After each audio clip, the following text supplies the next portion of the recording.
Hey there, my friends. Ez here. I wanted to get in here real quick and talk to you about the art of emotional body mapping and how to use this book. It's such a phenomenal resource, and we're so thankful that it's touching so many people's hearts. So when you get into it, we talk about the Great Divide. And the Great Divide is the balance between the masculine and the feminine in our body. Our brain has two hemispheres, and often our body works in conjunction of a male and a female energy, just the masculine and the feminine energy. And the feminine energy lays over the heart on the left side of the body, and the masculine energy is on the right. And so with those characteristics, like a feminine energy tends to be creative, nurturing, receiving, surrender with empathy, and flowing, while the masculine energy tends to be very linear and structured in nature, protective, has logical, focused, independent, and disciplined and confident.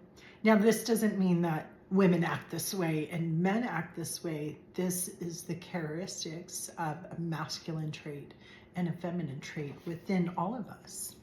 And so we discuss then how to balance those out within the body, because if you're leaning heavily into your feminine and over feeling this world, or leaning heavily into the masculine, you can feel really structured and rigid and angry.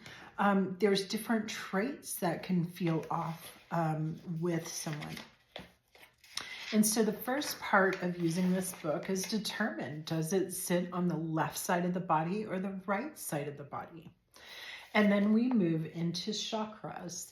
Now, if you're new to chakras, please read through the book. Each chakra is going to talk to you about how it works, where it's located in the body, and then also what it tends to control on an emotional level, a physical level, and a psychology level.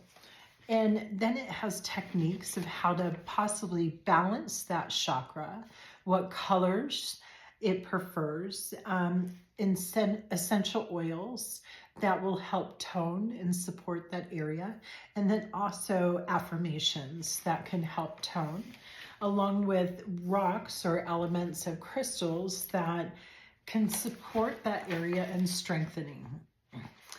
After you move through the chakras, we do go through and we talk about breath work. Because if you're releasing emotions out of the body, there's multiple theories on how it can be released in multiple ways. But breath work, moving people through breath work or utilizing breath work during emotional moments is one of the easiest and quickest tools to grab hold of while you're learning emotional release within yourself or within the clients that may be surrounding you. Now, the back of the book is definitely more like an index. It has different muscles, where they are at in the body, and the emotions that may be surrounding those muscles. And so I just picked one to talk about it clearly. And I picked one that I'm having trouble with myself. And so for me, I've got a right side pec issue that has just been bothering me. You can see where my collarbone